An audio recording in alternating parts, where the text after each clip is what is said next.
Very good morning, children. Today our subject is Hindi grammar of class first. पहली class की first class की Hindi grammar का topic है। First जो अपना चैप्टर था वो कंप्लीट हो चुका है, भाषा, और सेकंड चैप्टर है वर्ण और वर्णमाला। तो यदि आपके पास बुक्स नहीं है तो इस जो चीज़ें मैं आपको करवा रहा हूँ वो आप रफ को नोटबुक पे राइट करेंगे और उनको लर्न करेंगे। तो आज का सेकंड लेसन है हमारा वर्ण और वर्णमाला। जो हिंदी में वर्ण होते हैं ये वो बहुत ही महत्वपूर्ण होते हैं। उन्हीं चिन्हों के द्वारा हम उस भाषा को का प्रयोग कर सकते हैं। चिन्हों का प्रयोग करके हमें ध्वनि लिखने में उसका प्रयोग कर सकते हैं। जैसे कि पहला है वर्ण। हमारे मुख से निकली प्रत्येक ध्वनि आवाज कहलाती है। जो भी हम अपने मुंह से निकालते हैं, मुख मतलब मुंह से निकला हुआ कोई भी शब्द, कोई भी आवाज, वो क्या कहलाती है? आवाज कहलाती है। और आवाज या ध्वनि को लिखने के लिए जिन चिन्हों का प्रयोग करते हैं वे वर्ण कहलाते हैं। और जो हम चीजें बोल रहे हैं उनको जब लिखने का प्रयोग करेंगे तो हमें कुछ चिन्हों की आवश्यकता होगी, चिन्हों का प्रयोग करना पड़ेगा। वो जो चिन्ह होते हैं वो वर्ण कहलाते हैं। क्या कहलाते हैं? वर्ण। यही होते हैं हमारे हिंदी में। जैसे वर्णमाला में 11 स्वर होते हैं और 33 व्यंजन होते हैं। तो जैसे चाचा, जैसे हमने क्या बोला? चाचा शब्द बोला, तो उसकी जो ध्वनि है उसको हमने 4 वर्ण विच्छेद करके 4 भागों में बांट लिया। च प्लस आ प्लस च प्लस आ। तो ये जो चिन्ह होते हैं ये वर्ण कहलाते हैं। इन्हीं से मिलकर हमने एक ध्वनि उत्पन्न की है। ठीक है। महल की ध्वनि जैसे मैं, क्योंकि हर, ये डैश क्यों लगी है? क्योंकि हर व्यंजन के साथ एक स्वर जुड़ा होता है। स्वर के बिना व्यंजन अधूरा होता है, आधा होता है। ठीक है। फिर महल की ध्वनि देखेंगे, मैं प्लस ए प्लस है प्लस ए प्लस ले प्लस ए।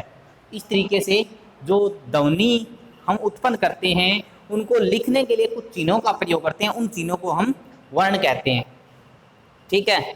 नेक्स्ट ये कुछ और हैं। ये ध्वनियाँ ही वर्ण हैं। अभी मैंने बताया जो हमारी ध्वनियाँ निकालते हैं हम, चाहे वो ए है चाहे आ है, वो ध्वनियाँ ही वर्ण हैं। इन ध्वनियों को और छोटा नहीं किया जा सकता।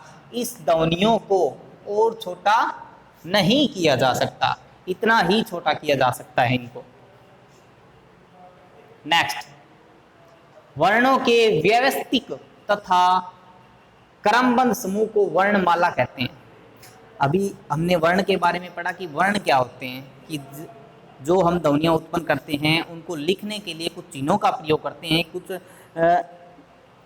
वर्णों का प्रयोग करते हैं, तो वो वर्ण कहलाते हैं। अब वर्णमाला जो होती है वो वर्णों से मिलकर बनी होती है। वर्णों का एक समूह होता है और वो तो क्रमबद्ध होता है, सीक्वेंस में होता है, एक व्यवस्थित ढंग से। जैसे ए के बाद आ, ई, उ, बड़ा उ, री, जैसे इसी प्रकार एक वर्णों का जो क्रमबद्ध समूह होता है उसको हम क्या बोलते हैं? वर्णमाला बोलते हैं। वर्ण के दो प्रकार के होते हैं। पहला कै, स्वर, और दूसरा व्यंजन। अभी मैंने आपको बताया कि वर्ण कितने प्रकार के होते हैं? 2 प्रकार के होते हैं, एक स्वर और दूसरा व्यंजन। तो स्वर, आज हम स्वर के बारे में पढ़ेंगे। हिंदी वर्णमाला में कुल कितने स्वर होते हैं? हिंदी वर्णमाला में कुल 11 स्वर होते हैं। टोटल कितने होते हैं? 11 स्वर होते हैं हिंदी वर्णमाला में। इंग्लिश जो अल्फाबेट्स होता है उनमें अलग होते हैं। हमारा यहाँ पे क्या जिक्र है कि हिंदी वर्णमाला में कितने हैं? तो हिंदी वर्णमाला में 11 स्वर होते हैं। जैसे स्वरों की पहचान करते हैं हम।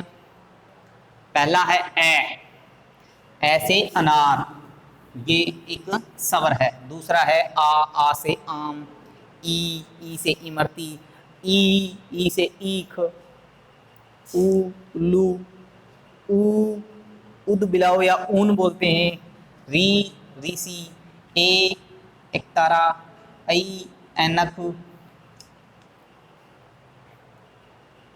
ओ, ओस, औ, औरत। ये अयोग गाहे हैं जो अंगूर, है, नमः है, जैसे प्रात्य है, नमः है। तो ये जो हमारे होते हैं ये स्वर कहलाते हैं हिंदी वर्णमाला में। जितने हमने पढ़े, तो आज का हमारा होमवर्क यही रहेगा कि वर्ण किसे कहते हैं। पहला क्वेश्चन क्या है, वर्ण किसे कहते हैं। वर्ण हमारे मुख से निकली प्रत्येक ध्वनि आवाज कहलाती है। आवाज या ध्वनि को लिखने के लिए जिन चिन्हों का प्रयोग किया करते हैं वे वर्ण कहलाते हैं। तो पहला क्वेश्चन ये बन गया। नेक्स्ट, वर्णमाला किसे कहते हैं। वर्णों के व्यवस्थित तथा क्रमबद्ध समूह को वर्णमाला कहते हैं। वर्णमाला, वर्ण कितने प्रकार के होते हैं। वर्ण दो प्रकार के होते हैं। नंबर 1 स्वर, नंबर 2 व्यंजन।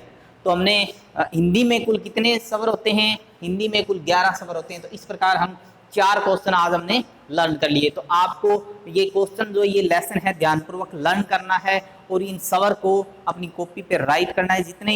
जितना हमने टॉपिक किया है उसको राइट करना है कॉपी पे और लर्न करना है। Thank you.